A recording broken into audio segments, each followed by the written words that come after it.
안녕하세요. 저는 딸기만두 소리책 딸입니다. 오늘 엄마가 읽을 책은 우리는 영원하지 않아서 작가 이낙원 출판사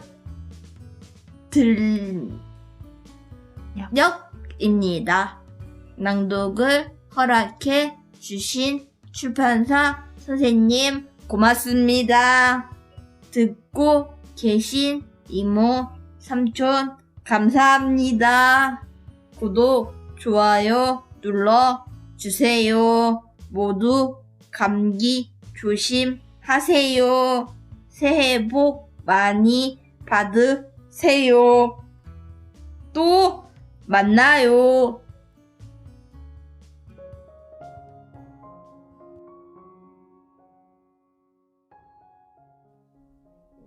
안녕하세요. 저는 딸과 함께 책 읽는 엄마 소리책입니다. 오늘 제가 읽을 책은 들녘 출판사의 우리는 영원하지 않아서 호흡기 내과 과장으로 계시는 이낙원 선생님의 글입니다. 이낙원 선생님은 연세대 원주 세브란스 병원에서 내과와 호흡기 분과를 연마하셨고 현재 인천 나은병원에서 호흡기 내과 과장이시며 중환자실 실장님으로 근무하고 계십니다. 이 책의 목차는 제3장으로 되어 있습니다. 1장 죽음을 다시 생각하다. 2장 우리 사이에 피어나는 생. 3장 환자와 나. 오늘은 1장 죽음을 다시 생각하다 중에서 2페이지 정도 읽어드릴게요.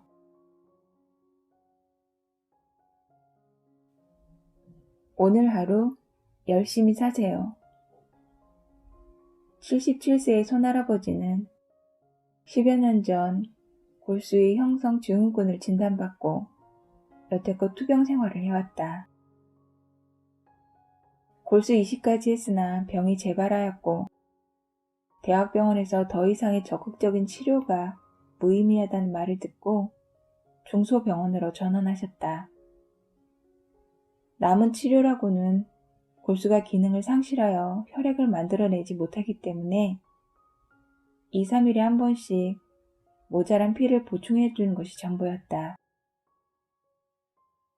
할아버지는 폐렴 증상이 심상치 않아 혈액내과에서 호흡기 내과로 오셨다. 몸속의 병정인 백혈구는 이미 칼과 창을 잃은 상태였고 강한 항생제로 하루하루를 버텨야 하는 상황이었다. 숨이 차는 증상은 갈수록 할아버지의 목숨을 내쫓는 것 같았고 목숨이 달아난 빈자리엔 고통이 들어앉았다. 선생님, 이제 더는 안 되겠죠? 도저히 못 고치나 봐요. 그렇죠? 할아버지는 회진할 때마다 이렇게 묻곤하셨는데 처음 며칠은 대답을 제대로 하지 못했다. 환자 스스로 이해하고 더 이상 묻지 않기를 바라는 마음도 있었다. 그러나 환자가 이틀에 한 번꼴로 물어보는데 대답을 마냥 미룰 수도 없었으므로 어느 날 아침 현재 몸 상태를 할아버지께 정직하게 말씀드렸다. 사람이 힘으로 할 수 있는 단계는 이제 지났고 지금 치료하고 있는 것도 병에 대한 근본적인 조치는 아니라고. 머지않아 할아버지는 이 병으로 돌아가시게 될 거라 설명했다. 할아버지는 이미 알고 있었다는 듯 고개를 끄덕였고 자신의 상태에 대해 더 묻지 않으셨다. 병세는 갈수록 조금씩 악화되었다.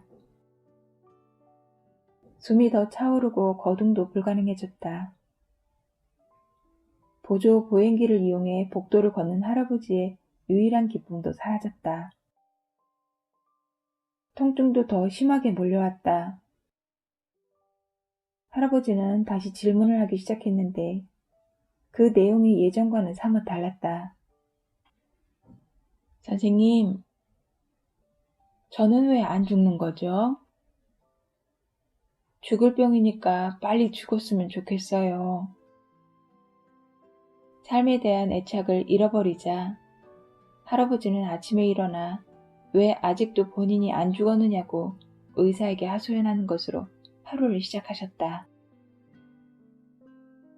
사는 게 매일 아프고 힘이 드니까 그럴 만도 했다. 할아버지는 머리맡에는 늘 성경이 놓여 있었다. 얼마 전까지만 해도 치료해달라는 기도를 들어줄지도 모를 책이었을 텐데 이제는 죽어서 가게 될 곳을 가리키는 책이 되어버렸다. 할아버지는 결국 중환자실로 옮겨졌다. 숨이 차서 산소 포화도가 떨어져 산소 마스크로 호흡해야 하기 때문이었다. 중환자실에서는 목소리도 더욱 작아지고 말할 기운도 없을 텐데 치료를 포기해서 빨리 죽게 해달라는 요구를 해진 때마다 고집스럽게 하셨다. 그 요구가 너무 절박하고 간절하여 때로는 진찰을 마치고 나올 때 할아버지 눈에서 나온 레이저가 내 가슴을 지지는 것 같았고 그 탄내가 오래갔다.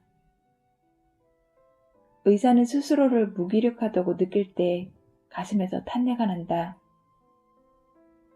하긴 환자를 살리지도 못한다면 이 정도 아픈 게 대수인가. 무력함은 정말 어찌할 도리가 없다. 나는 사람 목숨은 의사도 어쩔 수 없는 것이라고 말하면서 화살을 피하거나 할아버지가 언제 죽을지 내가 어떻게 아느냐고 항변하기도 했다. 훗날 심사숙고 끝에 고안한 가장 적절한 대답은 이거였다. 할아버지, 전 할아버지가 언제 돌아가실지는 몰라요. 그런데 확실한 건 아직 안 돌아가셨고 하루를 더 맞이하셨다는 거예요. 그러니까 오늘 하루도 열심히 사세요. 그러던 어느 날 회진을 하는데 할아버지의 표정과 태도가 달라져 있었다. 선생님, 오늘 하루를 기쁨과 감사로 살려고 해요. 하나님이 주신 목숨인데 하루라도 기쁘게 살아야죠. 기쁨과 감사라니 놀라운 변화가 아닐 수 없었다. 전날까지만 해도 모니터에 깜빡이는 빨간색 숫자가 왜 안 떨어지느냐고 불평하던 분이었다. 숨이 덜 차거나 고통이 덜해진 것도 아니고 오히려 병세는 악화하고 있는데 나는 놀란 마음을 추스리고 대답했다. 그러며 오늘 하루 기쁨과 감사로 사셔야죠. 무사히 잠에서 깨셨잖아요. 또 이렇게 안 돌아가시고 눈을 떴으니까 기쁨과 감사로 열심히 사세요. 할아버지가 너무 감사하고 기특한 나머지 나는 상장을 수여하겠노라고 선포했다. 그리고 회진을 따라온 중환자실 간호사에게 상장을 준비하라고 했다. 할아버지처럼 멋진 환자에겐 상을 드리고 싶다면서 사실 농담이었는데 현실이 되었다. 다음날 중환자실 간호사는 진짜로 상장을 준비해왔다. 빳빳한 초록색 하드커버로 덮인 상장이었고 제목은 착한 환자 상이었다. 귀하를 땡땡병원 중환자실 치료 중에 의료진의 치료에 적극적으로 협조하고 회복을 위해 불철주야 노력하는 슈퍼맨 환자로 인정합니다. 이에 깊은 감사를 드리며 빠른 쾌유를 기원하는 마음을 듬뿍 담아 이 상을 수여합니다. 항상 건강하시고 행복하세요. 중환자실 모든 직원들이 가족 같은 따뜻한 마음으로 사랑을 드립니다. 산소 마스크를 한 채 숨을 몰아쉬는 환자 앞에서 상장을 낭독했고 마침 가까운 데 있던 간호사 몇 명도 박수를 쳐주었다. 할아버지는 그렇게 생애 마지막이었을 상장을 행복하게 받으셨다. 그리고 그날 하루도 열심히 살아내셨다. 흙 보태러 가야지. 사진 시간마다 실랑이가 벌어졌다. 할머니, 제 말씀 한 번만 들어주시죠. 의사 말을 들어야 나아요. 아니요, 난 못이요. 흡입기 치료를 안 하면 숨이 찬 증상이 가라앉질 않아요. 하루 2번, 아니 한 번만이라도 합시다. 예? 못이요. 그러다 나 콱 죽어. 입이 다 헐었잖여. 그냥 좋은 약 줘요. 할머니 때문에 제 흰머리가 듭니다. 예? 의사생활 통틀어 이렇게 고집센 분은 처음이었다. 천식 환자가 흡입기 치료를 거부하니 증상은 날로 심해졌고 입원도 이전보다 잦아졌다. 어르고 달래는 것도 한계가 있었다.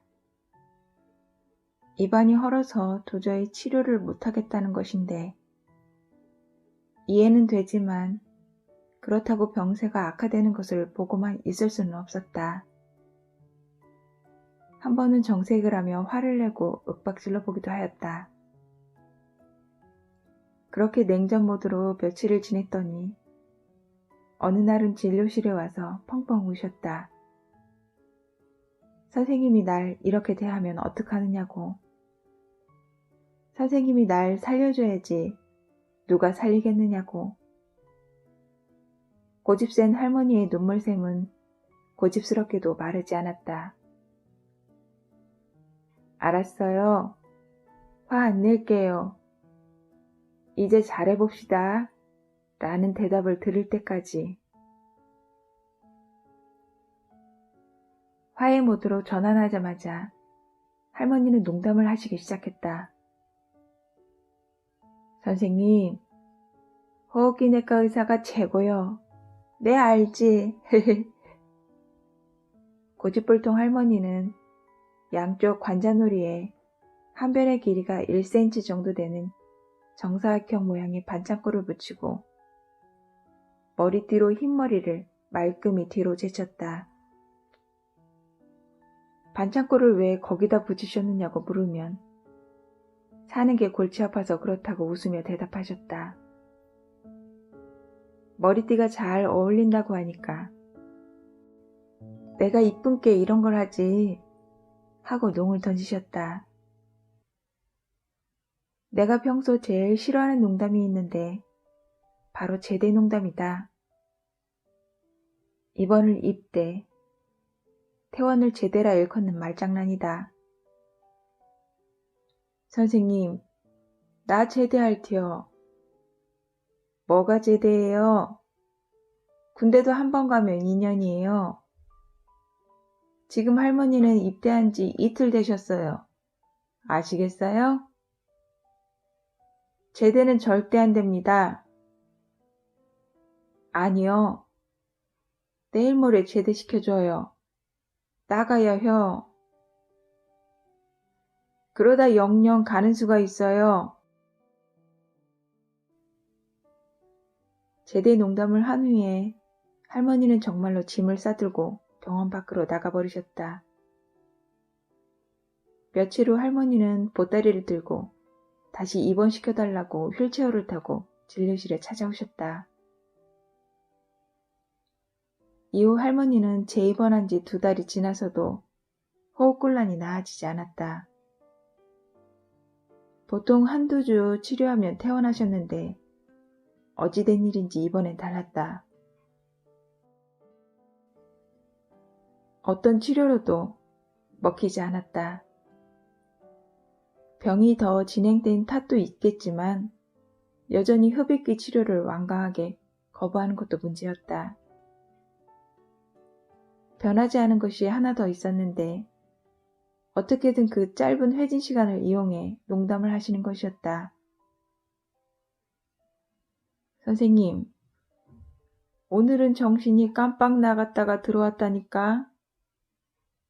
화장실 갔다 오는데 갑자기 머리가 팽 돌면서 정신이 깜빡 나갔었다니까. 뭐지, 이게? 네, 뭐 살다 보면 그러기도 해요. 식사 좀 해보시고요. 안 되겠어. 집에 정리가 안 된 것도 있고 정신 있을 때 집에 좀 다녀와야 쓰겄어. 또 태원 얘기예요? 그 얘기는 그만 좀 하시죠. 집에 숨겨둔 남자라도 있으세요? 있지. 남자 숨겨놨어. 댕겨와야 해요. 집은 안 돼요. 여기서 몸 상태 좋아지시면 내가 남자 하나 해드릴게. 아이고, 선생님 때문에 내가 하루 한 번은 웃어. 환자가 퇴원을 원하는 이유는 다양하다. 집 정리를 해야 하기도 하고 자식에게 경제적 부담을 주기 싫어서이기도 하다. 그러나 가장 큰 이유는 본인의 성격 탓이다. 워낙 성격이 급하셔서 반복적인 병원 생활과 병실이라는 공간이 답답하셨던 것이다. 이유가 무엇이건 간에 너무 진지하게 환자의 요구를 받아주면 대화가 길어지고 자칫 싸움이 되기도 한다. 때론 우스갯소리로 마무리 짓고 넘어가는 것이 좋다. 선생님, 나 돈 없어서 가야 해요. 다른 놈들은 얼굴도 안 내밀고 막내 아들 하나 있는데 걔가 착혀. 근데 그놈 돈이 없어. 나가야 해요. 아드님이 효자던데요? 잘 키우셨더라고요. 잘 키웠지. 비법 좀 가르쳐 주세요. 효자를 키우는 비결이 따로 있을 거 아니에요? 알려주시면 싸게 해드릴게요. 있지. 믿지. 내가 잘 먹이고 애썼어. 간호사, 여기 약 싼 걸로 바꿔요. 할머니 싸게 드릴 테니까 퇴원 얘기는 꺼내지도 마세요. 아이고, 선생님 최고요. 할머니는 죽음을 재미있는 표현을 써가며 유쾌하게 받아들이시기도 했다. 선생님, 나 숨 차요. 어떻게 좀 해줘봐. 여기 가슴 진찰 좀 해주시고. 아가슴을 자신있게 들이민다. 예, 할머니, 약 드릴게요. 주사도 놔드리고요. 근데 선생님, 나 아무래도 갈 것 같지? 캑, 가겄지? 응? 목을 가르는 동작이 우스웠는지 본인도 웃으신다. 곧 갈 것 같아. 빨리 가야 하는데. 기왕 가는 거 애들 고생시키지 말고 가야지. 조용히 흙 보태러 가야지. 가긴 어딜 가요? 입이 이렇게나 아직 건강하시니 빨리 안 가실 겁니다. 가야 돼. 흙 요만치밖에 안 되는데 그거라도 땅에 보태야지. 할머니는 하루가 다르게 죽음이 성큼성큼 다가오는 와중에도 웃어볼 여유가 있으신 분이었다. 사람이 살면서 쓸 수 있는 호흡의 양이 정해져 있다면 할머니는 마지막 남은 숨의 대부분을 웃는 데 쓰셨다고 볼 수 있다. 마지막까지 죽음을 전혀 두려워하지 않으셨다. 할머니는 새벽에 돌아가셨다. 내가 병실에 갔을 때는 이미 입술을 야무지게 다물고 계셨다. 골치 아프다며 찡그리던 미간도 풀렸고 관자놀이에 붙어있던 반창고도 떼어져 있었다. 피부는 오히려 더 고와지셨다. 이제 한 줌의 흙으로 돌아가실 차례였다. 에이리 브롬은 수동적인 삶이란 사는 것이 아니라 그저 겪는 것일 뿐이라고 말했다. 죽음에도 사는 죽음이 있고 겪고 마는 죽음이 있다. 할머니는 죽음을 살아내줬다. 오늘날 대부분의 사람들에게 죽음은 삶의 대척점에 놓인다. 죽음은 우리가 잘 모르는 미지의 세계임에도 불안하고 두려운 이미지로 가득할 뿐이다. 김열규는 그의 책 메멘토 모리 죽음을 기억하라에서 죽음이 불안인 동안 삶 또한 내내 불안일 수밖에 없다고 말했다. 죽음은 따돌릴 수 없는 미래다. 죽음이 두렵다면 삶은 언제나 불안을 바닥에 깔고 걷는 것과 마찬가지일 것이다. 며칠 후 할머니의 아드님이 찾아왔다. 어머니 잘 보내드리셨죠? 마음 한쪽이 애처로웠지만 난 애써 태어난 척 웃어 보이며 물었다. 어머니가 평소 말씀하시던 대로 군산에다 뿌려드렸어요. 평생을 사신 곳이기도 하고 항상 그곳으로 돌아가고 싶어 하셨습니다. 여기서 화장한 뒤 군산까지 내려갔다 어제 올라왔습니다. 아드님은 촉촉한 눈시울로 감사드린다는 말을 덧붙였다. 선한 미소는 여전했다. 딱 한 줌의 흙을 보태시겠다더니 할머니는 정말 한 줌이 되셨다. 털털하고 화끈하던 할머니 같다는 생각이 들었다. 갈 때도 묘비 하나 없이 탈탈 털고 가셨다. 바다와 바람에 온전히 내어 맡기고서 아들은 들고 온 비타민 음료를 겸연 적은 듯 진료실 한 구석에 내려놓았다. 뭘 이런 걸 다 가져오시고. 아니 그냥 뭐. 서로 예예하면서 허리를 굽혔다. 정말 어정쩡한 인사였다. 대화가 길어지면 눈물이 나올 것 같아서 나도 더 말을 잇지 못했다. 가는 사람의 모습이 아름다웠고 보내드린 사람의 마음이 예뻤고 그가 가지고 들어온 비타민 음료에 담긴 그 무언가가 나를 충만하게 했다. 따뜻한 온기가 가득 전해졌다.